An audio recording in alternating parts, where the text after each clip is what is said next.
So, magkapakilala muna po ako sa inyong lahat. Ako po si Jomar C. Carion.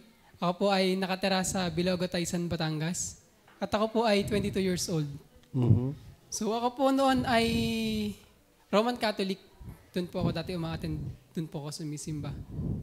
At ang buhay ko po noon ay masabi ko po na napakagulo.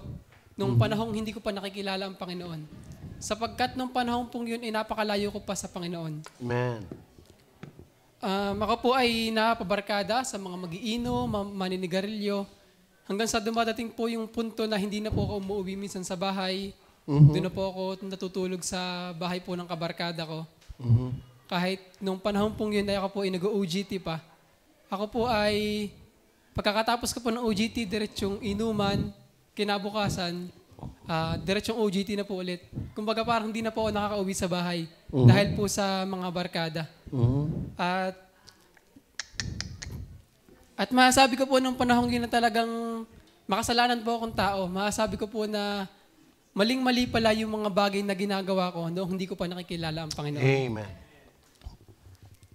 Hanggang sa na-invite po ako, ginamit po ng Panginoon si Joas. Amen. Para ako ay ma-invite na umattend po dito sa God is Able Baptist Church para umattend po ng Sunday service. So yung una pong pag-attend ko dito, ako po ay every morning session pa lang po. Hindi pa po ako nakaka-attend ng maghapon. Halos buong May po at saka June. Tapos, nung katapusan po ng June, na-invite po ako na umattend po ng Youth Congress sa Santo Tomas. At doon po ay mas nakilala ko pa ang Panginoon, mas madami po ako natutunan na Word of God.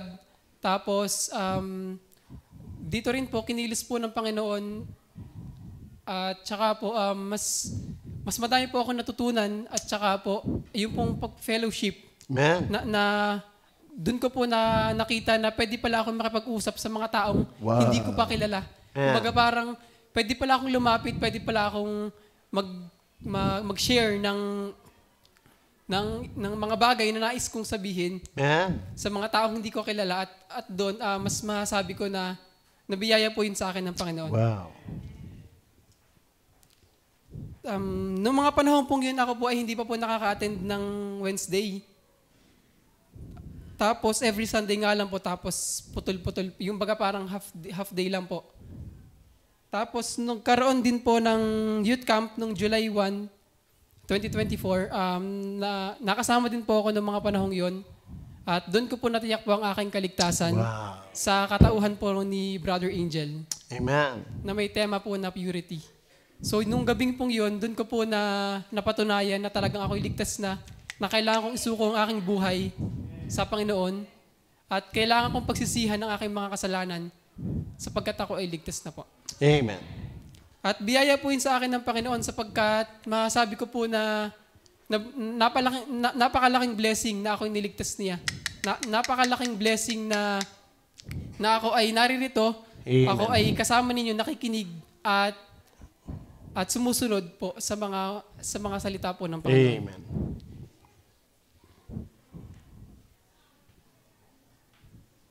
Tapos nagpatuloy po ang aking pagsimpa dito sa God is Able Baptist Church dito sa Dagatan.